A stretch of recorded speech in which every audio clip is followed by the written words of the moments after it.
Hi, everybody, and it gives me great pleasure to welcome you to today's seminar. My name is Karen Charlton. I'm a professor of nutrition and dietetics at the University of Wollongong, and I'm interested in a sustainable, healthy, and equitable food system. So this topic is of great personal interest to me today. Today we're going to hear from some experts in the field how microplastics impact both our environment, but also the impact that these microplastics have on our bodies through environmental contamination. It's also a pleasure to welcome you here today as part of the Global Climate Change Week. And before we start and I introduce our wonderful panel, I would like to acknowledge the country of which we are meeting on today.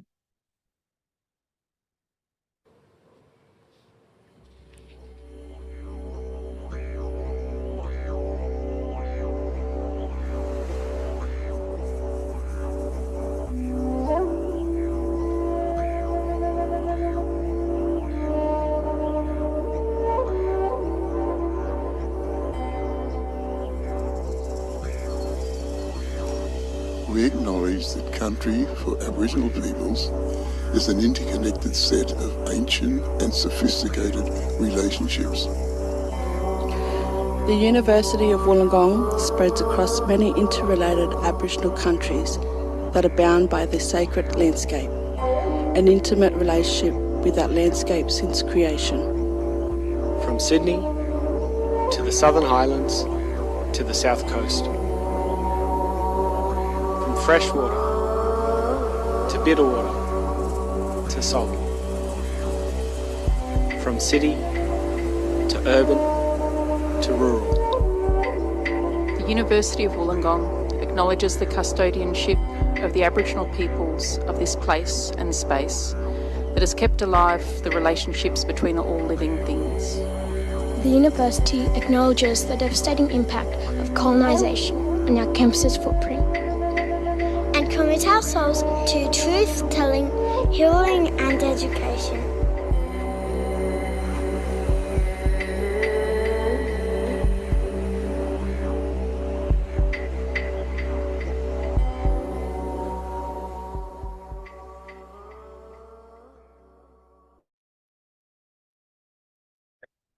So thank you. And to all of those that are just joining, the chat function is open. So perhaps you'd like to say hello and tell us where you are joining from, which country you're joining from. I'm joining from the lands of Dharawal, Wadi and Yuin Nation, and pleased to be here today. So just a few housekeeping points. In terms of today, what we're going to do is encourage members of the audience to submit any questions they have to any of the panelists using the Q&A function. The chat function will be switched off in a couple of minutes. So if you'd like to put your questions forward, we will have time at the end to address as many of these as possible. This webinar is being recorded and will be shared with everybody at the end of the webinar. So if you wanted to go back and have a look at the recording, you will be welcome to. So today we welcome thought leaders for a one-hour conversation to really drill down to the impacts of microplastics on human and planetary health. All of our panelists are driven by initiatives to tackle climate change, and they're all passionate about the increasing impact that microplastics have on climate change.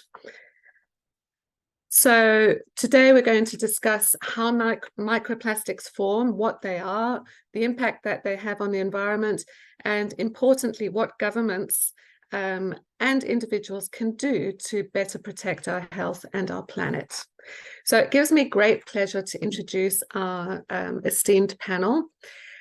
We have Karen Raubenheimer. Karen is a senior lecturer at the Australian National Centre for Ocean Resources and Security, otherwise known as ANCORS for short, based here at the University of Wollongong. Do you want to give us a wave, Karen? There's Karen. We have Michael Stapleton. Michael is a University of Wollongong graduate, and he's also a current UAW PhD candidate in environmental engineering. And his PhD is focusing on sustainable waste management practices. Give us a wave, Michael. Thank you. And we also have Emeritus Professor Sarah Dunlop, who is the head of Plastics and Human Health at the Minderoo Foundation. And Sarah's joining us from the University of Western Australia. So thank you to all panelists. So the format of the rest of the webinar will be a series of questions that I will pose to each of the panelists. And as I said, if you have any questions, please do put those in the Q&A function, and we'll get to those at the end. We're also going to have 3 polls throughout the webinar, and these will appear on your screen, and you'll be asked a question, and please give your response, and then we'll have a look at that, and that may introduce us into the topics that we're going to discuss. So I think the first poll is going to come up in a second. Here we go.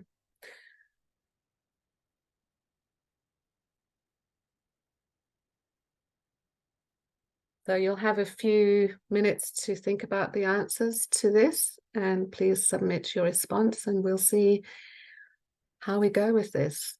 On a global level, what percentage of plastics do you think are recycled?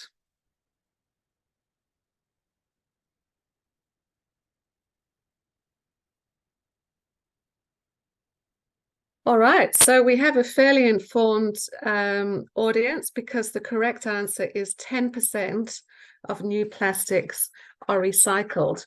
Now, I don't know about you, but this statistic is pretty scary, I think. I was reading today that the first production of plastics originated around 1950, when the annual production was about 2 million tons. By 2015, this production had increased to 380 million tons per year. So if only 10% of that is recycled, there is a lot of plastic waste on our planet. So that brings me to the first question, and this is directed to Sarah. Sarah, could you tell us what are plastics and how are they made? You may need to unmute, Sarah.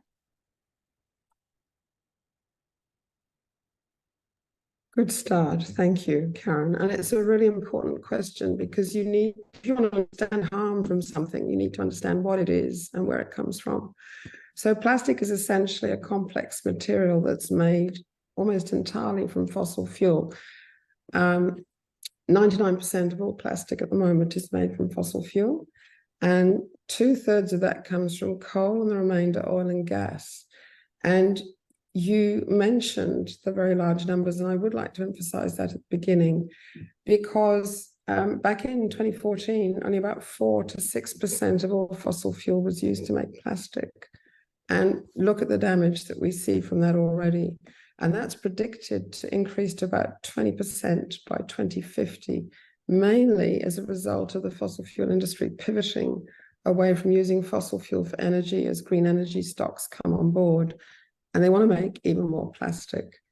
And whichever way you look at it, it's a really steep curve in production. More than half's been produced since 2002. Those 8 billion tons in 2015 represented 1 ton for every single person on the planet. That's a lot of plastic. And that's about a Volkswagen Beetle car. And by 2050, the anticipation is 34 gigatons. That's 34 billion tons. And just to give you an idea what 1 gigaton is, it's equivalent to 10,000 fully laden US aircraft carriers. So it's very sobering. With only 10% being recycled, yes, most ends up in the environment. So how are plastics made? Well, as I said, it comes from fossil fuel, and the large molecules in the gas and the oil need to be broken down and chemically transformed into a whole load of much smaller molecules that are the feedstock for plastic manufacture. And there are large chemical plants called crackers which do this, and there are very large numbers of these being built still around the world. It's very energy intensive, which is a concern for the climate change that we are focusing on this week. 90% of the fossil fuel is actually used as energy, and only about 10% is used for the starting blocks. And there are two very broad categories of starting material. There are the things called monomers, and then there are the additives. And we know that in total there are about somewhere between 10 to 13,000 different types of chemicals used to make plastics. So it really is complex. And we've actually mapped this out recently, and we launched the Plastic Health Map, which looked at about 1,500 of these chemicals and whether or not they were in humans. They were in humans. We found massive gaps with only about a quarter of those that we looked at actually being studied to any extent in humans. So there's a lot of concern. So going back to how you make plastics, you smash up the large molecules, you make monomers such as ethylene and propylene, and everyone will have heard of those because they're then polymerized to make long chains of repeating elements of monomers. So that would be polyethylene, polypropylene, and so on. But those polymers are useless on their own. You have to add a whole load of other chemicals to give them the utility that we need. And those can include plasticizers to make them flexible, flame retardants to stop them bursting into flames, because this is, after all, a fossil fuel we're talking about. You have to give them stability so they don't break down in the light and on the shelf while they're being used. Colorants and the such like, and there's another bunch of chemicals that are used in actually making the chemicals. So you start making the plastic, and then that's converted into little things called pellets or nurdles, and then those are conglomerated and shaped, molded, cut, sanded, whatever it is, into the products that we use today.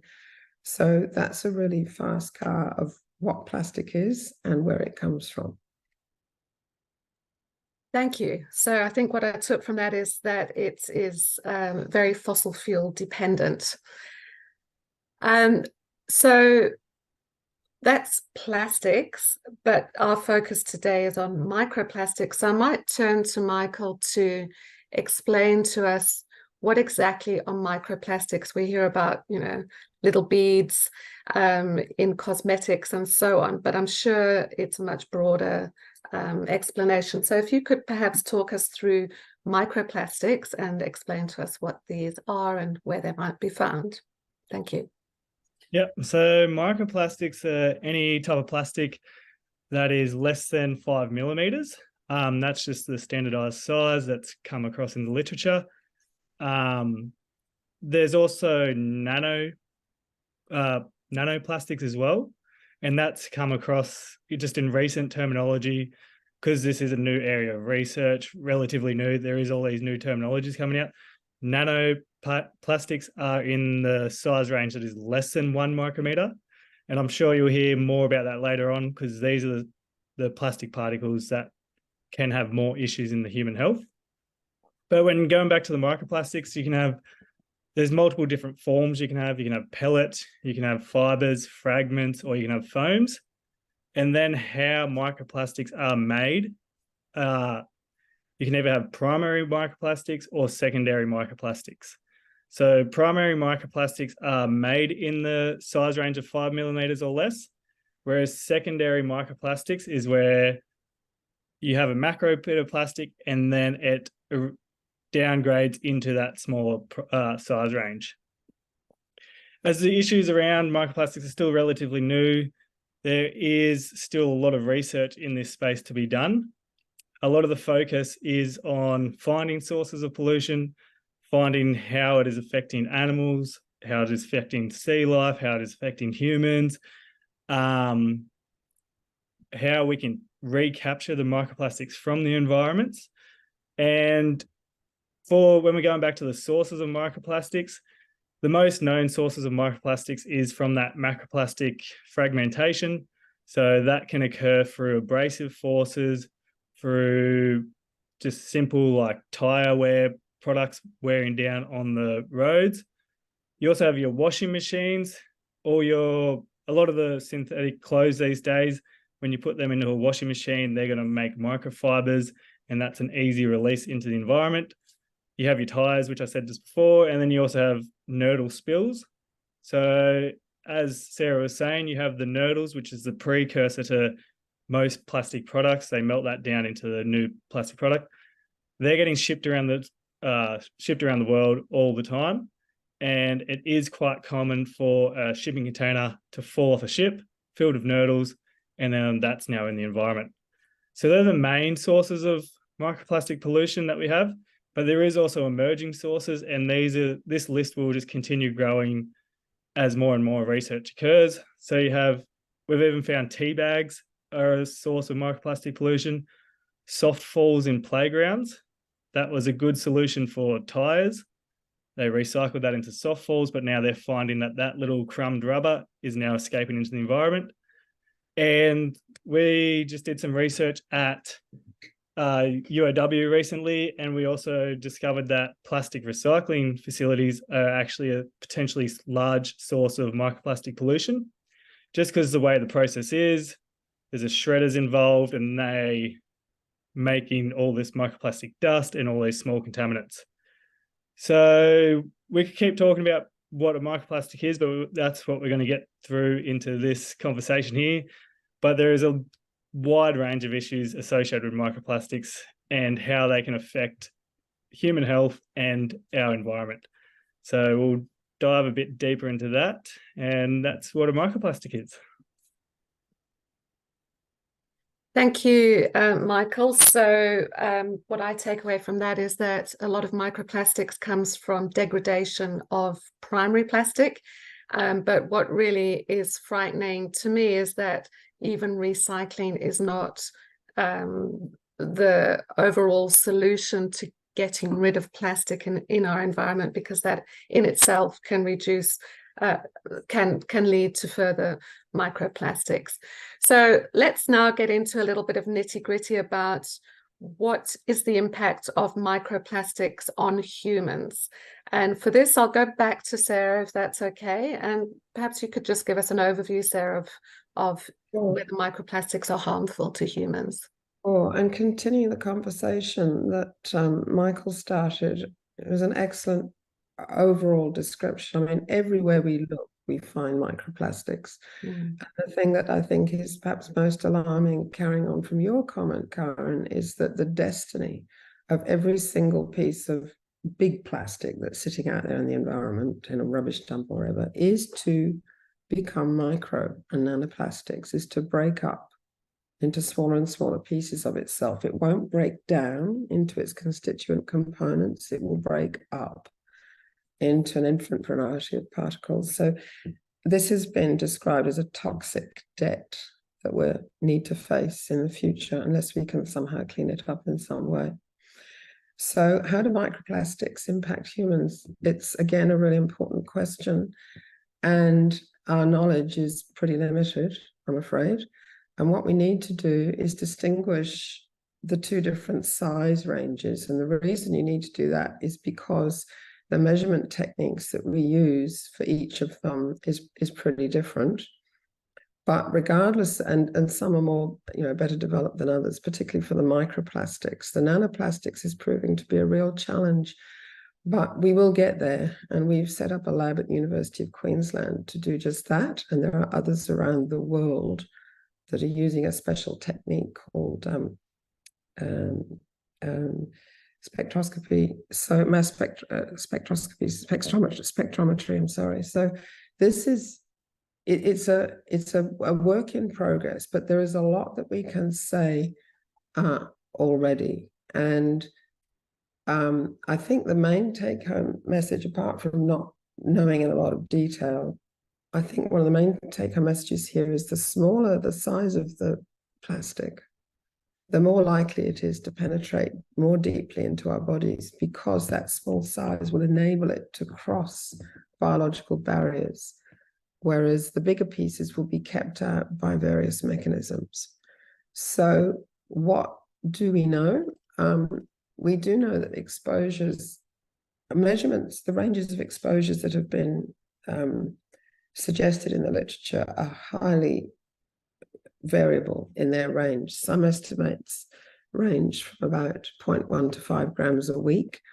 That's a lot of plastic, to as few as as low as just a few micrograms per week. And not surprisingly, the two main areas we know about are from inhalation, breathing in the microplastics from the air, as well as ingesting microplastics in our food and the such like. So, and Michael has given a really good description of the sorts of sources of microplastics. I mean, they break up everything: building materials, furnishings, clothing, and the such like. So thinking about the lung, the best evidence we have actually is for a group of people who are very highly exposed to microplastics in their work environment. And those are textile workers who make synthetic fabrics. They're called flock workers, you know, that sort of soft material that sheds lots of particles when you touch it. And there's been quite a lot of attention in that space, and we see very clearly an increased, a large number of different respiratory diseases, much poorer lung function, as well as stomach and esophageal cancers, because they're also not only inhaling it, but also ingesting it inadvertently from the air. And just to reiterate the point about the size, the smaller those particles are, the more likely they are to go deeper into the smaller and smaller compartments of the lung. But we don't know, there are no epidemiological studies about humans in everyday exposure and lung health yet. And we need to get the measurement techniques really right and contamination-free. Contamination is a huge problem in this area, and one that you need to be very careful about, because if you've got a false positive in your sample, you don't really know what you're talking about. So the other area, as I mentioned, is the gut, and there are lots of sources from our food, as well as food storage. Plastic containers, drink containers, and all the rest of it will shed microplastics when you open them. Takeaway cups, tea bags, etc., etc. And we know we ingest microplastics because we find them in stools. And I think every one of us on this webinar participating, if we were to look, we would find them. There's been interesting studies showing that the load of microplastics is actually linked, the higher the load is actually linked to inflammatory bowel disease. But you've got to be really careful there, because it was a fairly small study. But it might have been that the patients that were looked at who had that disease and therefore leaky guts were more susceptible to uptake of the plastics from the gut, you know, in the inside of the gut. So, you know, this science is very much at the beginning in terms of human epidemiological observational studies, which we desperately need. There's a lot of effort worldwide to get these going. But even though there is an absence of evidence, it does not mean there is no harm. There's no reason whatsoever to think that they're safe, because there's plenty of lab-based studies, either in a tissue culture or in animals, which shows real reason for concern from fairly controlled conditions. And whichever cell type you look at, there seems to be damage, in the sense that you get a lot of inflammation in those cells. You get oxidative stress and also energy dysfunction. The cells just aren't able to work properly. And the same is true if you notch it up a bit and look at organ levels. There's evidence for toxicity in the liver, the gut, the lung, and possibly also the brain as well. And a gut is really interesting because we have our gut microbiome, and there's evidence that our microplastics are changing that as well, and that's absolutely critical to our health. Another factor we need to think about is that is children, because they have behaviors which predispose them to higher concentrations of, I mean, they mouth everything, they stick everything in their mouths. So, and in fact, it's been found that they do have exposures that are an order of magnitude higher than adults. So probably not a good thing in a developing body to be loading them up with microplastics. So the short answer is we really don't know about the direct impacts, that there's virtually no evidence, but we have every reason to be concerned. And there's no reason why we should not be acting right now to limit our exposure to microplastics and get it out of the environment. Yeah, thanks, Sarah. It takes me back to when you talk about children putting things in their mouth, to the issues of lead poisoning when children's toys were painted with lead-containing paint.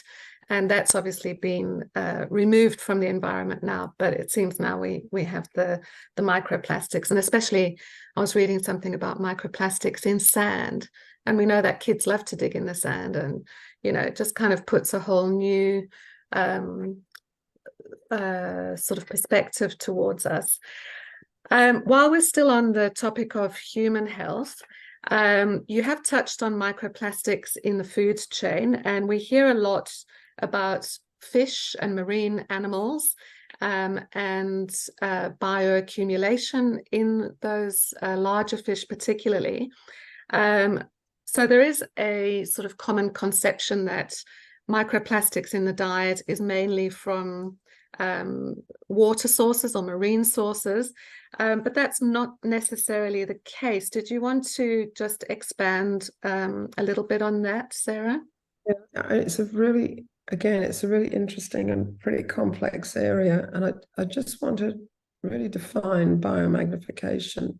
So for biomagnification to occur, you need transfer from one species to the next and an increase in the concentration. And by and large, there's not a lot of evidence for that happening, because the microplastics, well, it depends on which route you're going through. But if you are looking, what you would need to see for us, when we eat fish, we gut the fish, and most of the microplastics are going to be in the gut. Not many of them will have got into the flesh, although it is a possible exposure route. And I would like to mention a fascinating study before I go on to the rest of the food chain, because it's a really important question again, Karen, about a study that looked at the amount of microplastics that we would eat or consume during a week while eating mussels that have been cooked in a house. And this was three meals of mussels a week. I wouldn't normally eat 3 meals of mussels a week, but this was an experiment. And the intriguing finding was that the number of microplastics consumed, or that were estimated to be taken in, was actually 10 times higher from the room it was cooked in than from the mussels. And that's something where we do eat the gut. So, but there is certainly a lot of work that needs to be done here. And I want to step back to the bottom of the food chain, because and the ocean, because we are so critically dependent on that. The bottom of the food chain is sourced by plankton, phytoplankton and zooplankton. And there's some interesting work, and they're really important for as a carbon sink. They take in carbon dioxide and they release oxygen. Every other breath we take comes from the ocean. And it's really important not to damage the bottom of our food chain. There is some evidence that microplastics are taken up by plankton, and interestingly, it actually, because it's in their guts, it actually makes them lighter, so they don't sink as well. They form something called marine snow, which sinks to the bottom of the ocean, which produces nutrients for other species in upwellings that occur in these amazing ocean currents. So we think that is being interrupted, and both from the point of view of the circulation of the energy source within the food chain, and also the ability to act as a carbon sink. Then you move up to the filter feeders, somewhat higher in the chain, and there's plenty of evidence that they do accumulate large numbers, actually, of microplastic, particularly under lab conditions. If they're left to their own devices and you put them in a clean dish without any microplastics in there, they will do a really good job at excreting those microplastics, getting them out of their bodies. So that's good, but in an ocean which is heavily polluted, they will constantly be exposed and therefore taken up. So, and there's no doubt that that all of the fish that have been looked at, and it's something, I know it's over 1,500 species, plastics and microplastics are found in them, certainly in their guts. The extent to which that actually translocates into the flesh of the animal is less certain, but even if we don't get any of it that way, it doesn't matter. We are damaging our very food chain on which the livelihood of 2 billion people and us, everyone, we're totally reliant on the ocean. We are the ocean. We came from the ocean. Our oxygen comes from the ocean. Lots of other things come from the ocean. So we really need to look after it. And plastic working its way into the food chain, I think is a really major threat, if not directly for humans, then certainly indirectly, because of the direct impacts on all those species in this amazing food web. All right, well, thanks, Sarah. I think we could talk about the food chain for the rest of the webinar, but we're not going to, because we're going to move on now, and that's a really good segue to talk about now planetary health. So I'm going to move to Karen for this one. And Karen, I'd like you to perhaps tell us how microplastics impact on our planet and why microplastics are an issue for climate change. Yes, I think Sarah's touched on that with the plankton, the phytoplankton. So to talk about this, I think we probably need to separate between the primary microplastics and the secondary microplastics as well, because the primary microplastics would really go more upstream in the life cycle. And there, obviously, we have a lot of greenhouse gas emissions during the production of those pellets that we referred to earlier. So just getting to that point initially to creating the first form of microplastics has massive impacts on greenhouse gas emissions from the entire life cycle of plastics. And then Michael mentioned some of it at the end of the life cycle, the incineration, etc. Even the choice of resin, some of them need to be heated up to much higher temperatures, which takes on more energy. So there's the primary microplastic production side, which has an impact. And then I guess the breakdown of all of those, whether they start off as a primary or end up as a secondary, has quite a few negative feedback loops, both in the terrestrial and the aquatic environment. So those potentially amplify climate change as well. Some of that is around soil respiration, so it affects the ability of plants to grow, etc., and therefore absorb carbon. As I said, Sarah mentioned the phytoplankton and their role as a carbon sink, which is reduced. And then there's also, should these microplastics sink into sediments, they're known to release methane as well. But I guess there's a number of other links between plastics and climate change, in that, plastics, yes, they can contribute and amplify climate change, but as climate change increases, we're going to need more plastics in some areas, in some sectors, because particularly farming. So if land gets drier or we're having to move into drier areas, we're going to need more irrigation, which means more plastics. Those are all deployed directly into the environment, so they're likely to release microplastics straight into the soil.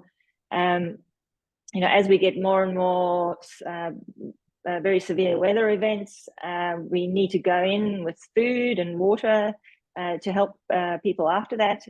All of that gets left on our Pacific Islands. Those plastic bottles get left there, and they have to go into landfill because there's no other place for it. So it breaks down there again. So as we're getting more and more extreme events, we're having more and more sort of rescue food and water going in. So we've got these links between climate change and plastics, that the one's feeding the other, and that one's in return feeding our need for plastics in those areas as well. So, yeah, I guess it's a complex situation. Thank you. Pretty sobering. All right, so I think we're going to have another poll now. And this time the poll is going to be about biodegradable plastics, because often we think if we use plastics that are biodegradable, that might be an ultimate solution. So we'll just wait for that poll to come up and see how we go with that answer.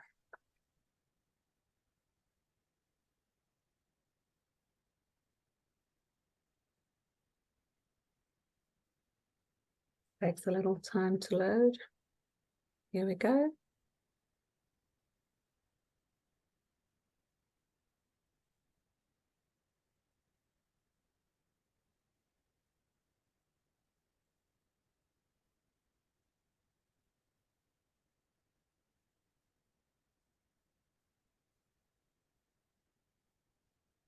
All right, so again, we have a pretty informed audience today. So it is false. Biodegradable plastics are not the ultimate solution. And this is because Michael has already told us they require specific industrial conditions to break them down, and that might make it impractical from the waste management point of view. So, Michael, I'll put this over to you now. Let's think about ways that we could reduce our consumption of plastic and better manage plastic waste. Are there solutions, first of all? And if so, what are these? Yeah, so plastic isn't really going anywhere too fast. So we do have to look at ways we reduce our own consumption of plastic waste. And one of the easiest ways that everyone here in the room can do, or on the web right now can do, is to stop using anything that's single-use plastic. That's a main one. We are seeing this phase out of single-use plastics, but then we would have seen in New South Wales there was a phase out of regular like oil-based plastics, and then they were replaced with biodegradable plastics. As if you put that biodegradable plastic straight into landfill, that's not going to have the right conditions for that biodegradable plastic to break down, and it's still essentially a plastic. It will produce microplastics and still has all those problems that are associated with it. There is the positive of moving from oil-based plastics to some bio-based plastics, just so that we're not so dependent on the oil products. So in the future, we may see that shift occur. A lot of education is required to the communities, getting the understanding of how to properly manage your waste, like your plastic waste, putting it in the correct bin, making sure it's ending up at recycling. Even though I mentioned recycling plants are creating microplastics, they are also reducing greenhouse emissions by not requiring that need for those virgin plastics. As virgin plastics, as Karen was saying, do require a lot of energy to create. So we just need to look more at what can we replace it with, but how, or not just what can we replace plastic with, but more look at how we can better manage the plastic waste. Because even if we look at plastic alternatives, if you're looking at timber, for example, you're going to look at deforestation issues. If you're looking at steel, you're going to look at mining issues. There's issues associated with every type of material that we use in the world. You do have to focus on how we better manage the waste. And once we start to better manage the plastic waste by collecting it from the environment, by putting it where it belongs, we will hopefully see less effects from these microplastics. Unfortunately, though, once microplastics are in the environment, they're pretty hard to bring back. So it's a difficult loop, that one too.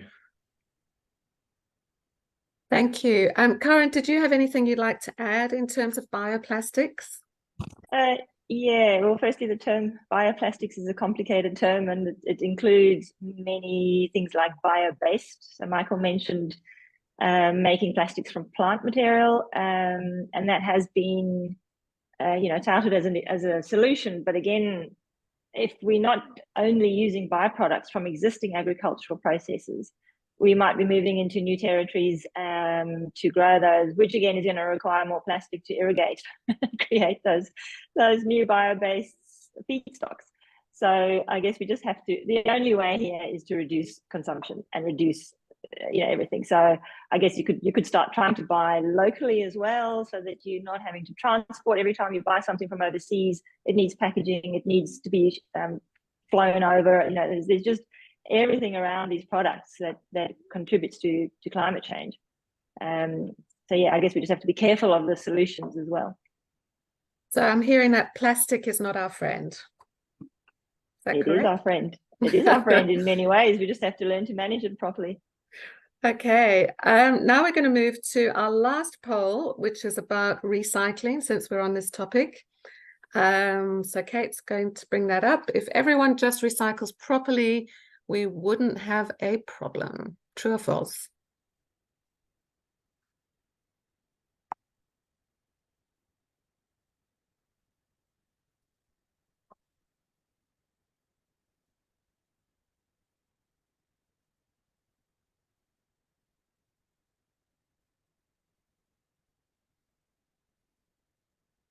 Whoa, well done to us. 100% correct. So that is correct. Recycling can help the solution, but it's not the ultimate solution.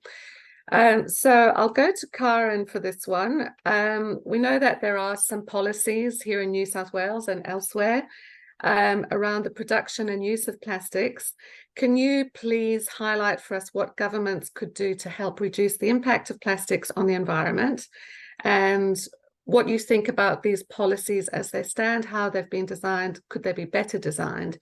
So perhaps if you could talk us through what our government and perhaps others are doing to address this issue of plastics. Yeah, thanks. So I guess traditionally a lot of the approach has been around trying to improve waste management. And then after that, we started banning a few things.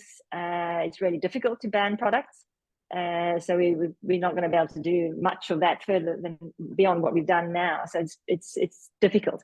So I guess the other approach is to try and change the design of products, and that's really where the biggest impact is going to happen. So yes, we can do all our reduction type of approaches first, and that includes perhaps the reuse and refill. As Sarah mentioned, that's not necessarily the best solution for plastics themselves. They're not the best material for that, but we could potentially move to glass and other things, which needs a good life cycle assessment to really say that's the solution. But design is the important part here, and that will enable us to firstly recycle, or if we can, reuse and refill, which goes to the reduction of the need for new plastics. And that's what we have to try and do, is really reduce that rate of growth as much as we can. That we haven't been very good at anywhere, and there's a lot now trying to be done. I'm not sure if you're aware, everyone, but we are negotiating a new global plastics treaty, and we're moving into the third negotiating meeting of 5, and there we're trying to tackle the design, because that needs a global approach. For one country to tackle design isn't really going to help us across the world, because our value chain is so global. Particularly non-manufacturing countries, they need this global agreement to help with the design of the products coming into their markets that they have to import, because they don't manufacture locally. So the strength of this agreement really is around design. Aside from all of that is things like the energy efficiency and moving to green energy, which by itself is going to need more plastic too, that transition.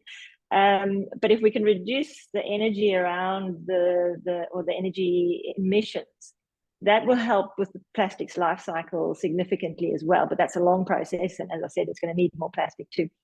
So really, if we can get to the design, we're trying to work on criteria. What is good design?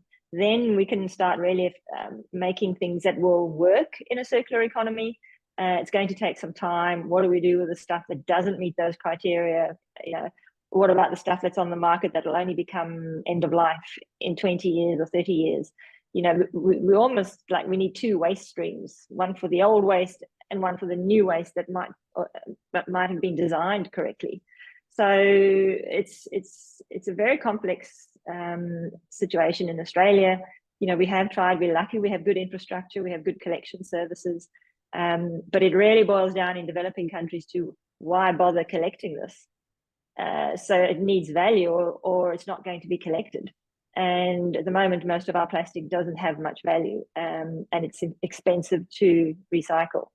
So we're just sitting with a really bad situation, and this is what we hope to fix with the global agreement, but we've never tackled design at the global level for anything. So it's new ground, and we only have 5 meetings to fix this. Well, good luck to you if you're on the 3rd meeting. Hopefully this will happen relatively quickly, and I think the global approach is absolutely the way to go. So that sort of brings us to the end of our formal questions, but I'm pretty sure we have a number of questions that have come from the audience. So I'll just have a look at those, and we can direct those.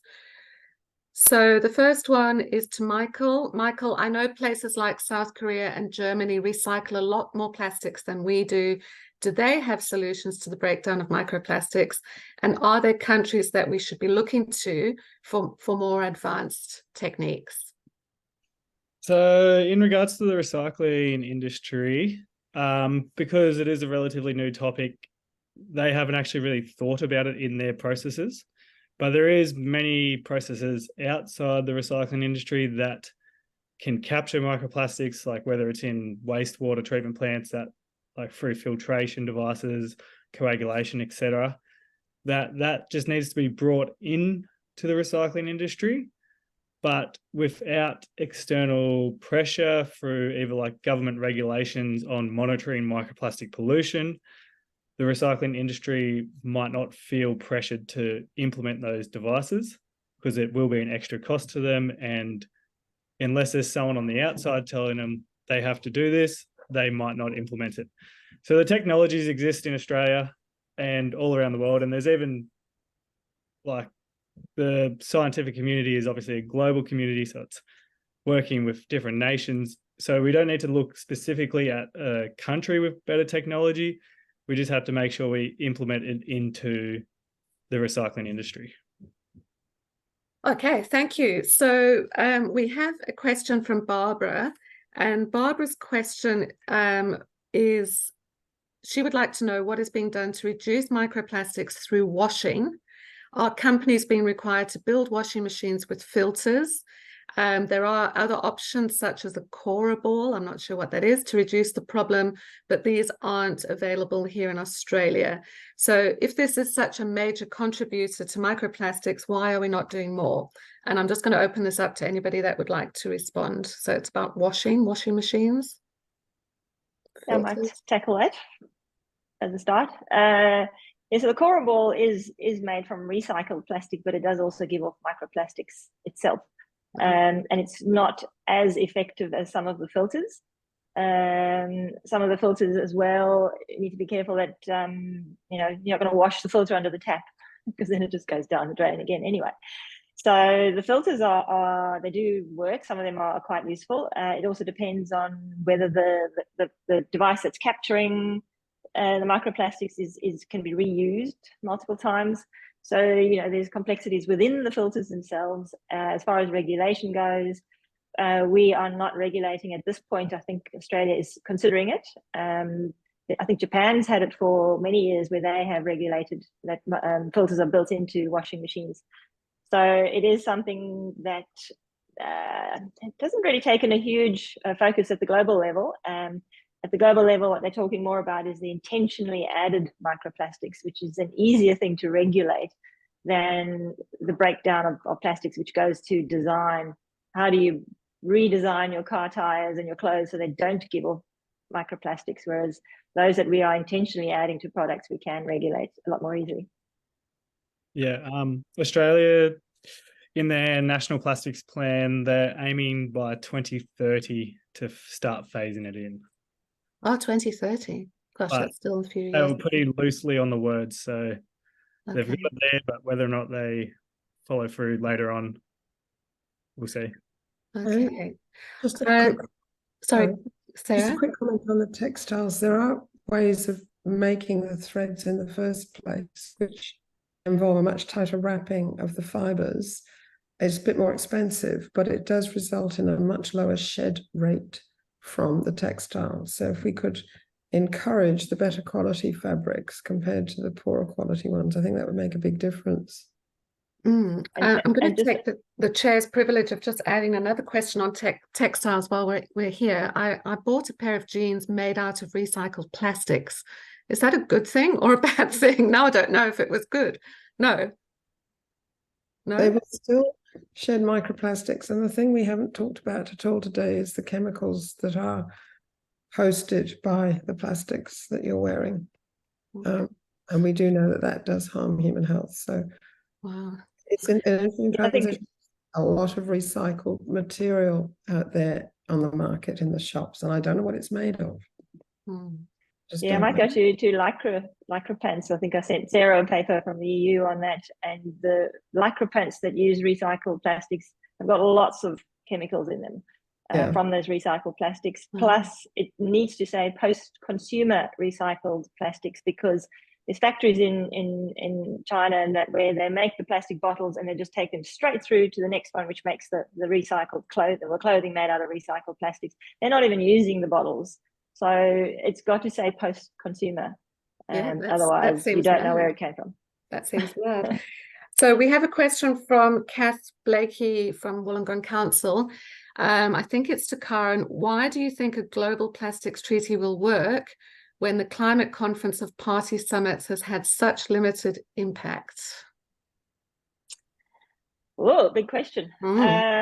Yes, well, when we talk about negotiations, we have what we call the high ambition coalition, and then there's a few of the low ambition coalitions who are fighting to have an agreement similar to the Paris Agreement, where it's really up to countries to decide what they do, and they just have to report and tell the world what they're going to do. So, you know, it's a bit pointless.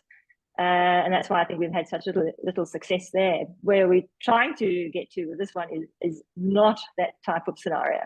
So where there's certain obligations to reduce primary production, to make products that are more circular, and to reduce the microplastics as well. So you know, we need to be fighting at that. We need design criteria. We need all sorts of things which are not going to happen if we have a Paris Agreement style of agreement for plastics.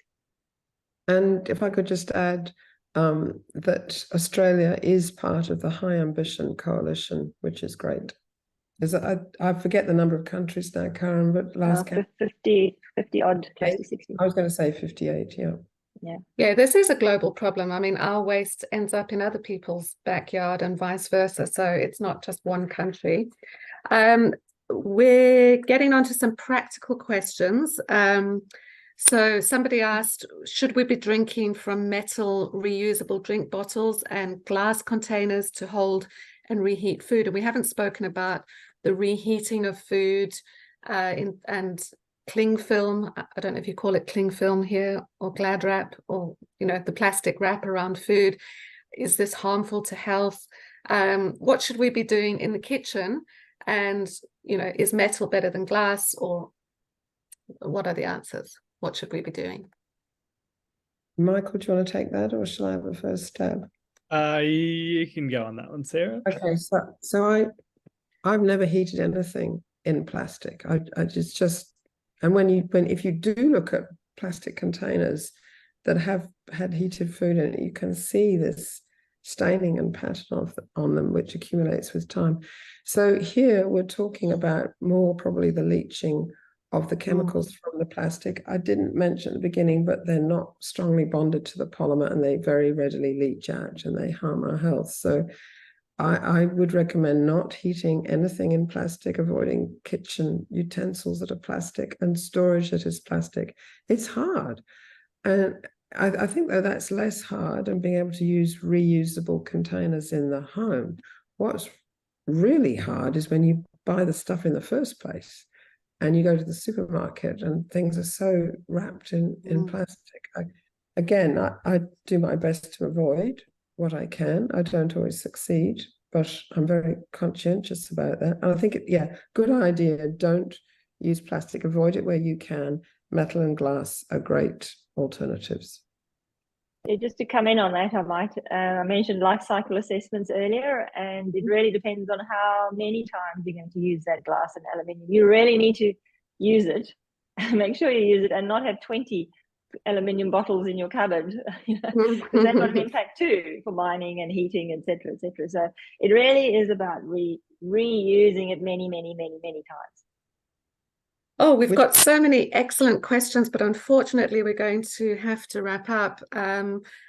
Some of the panel are trying furiously to type an answer to some of the questions we haven't got to. So thank you to the audience for being so participatory. And it just shows us that we hopefully have answered some of the questions, but there are a whole lot more out there. So it's really given me a perspective today on what we can do ourselves to go forward in trying to reduce our use of plastics. I'm going to ask each of the panelists just to wrap up and give us a 1-minute takeaway, what you think is the most important message to get out there, and then I'll have to close. So we'll go Sarah, Michael, and Karen, if you don't mind. Just quick takeaway. Okay, we need to use far less plastic. Far less plastic. Michael, what's your takeaway?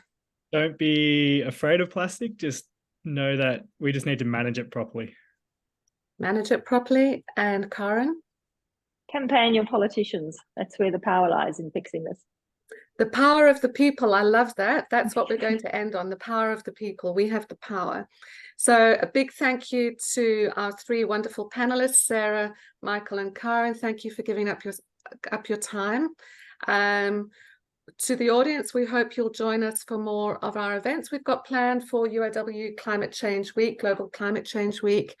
And I've been asked by the alumni organisers to they're going to put up a survey that'll take just 2 minutes to complete, and if you wouldn't mind popping that on your screen and completing that at the end of this webinar. And it's 4:59, so I'm going to let us close. I think we have some links in the chat to people's LinkedIns. Otherwise, I'm pretty sure you'll be able to find them and target your questions directly to them in whatever format you want to. So thanks very much, everyone. Really appreciate it. And good evening to everybody. Thank you.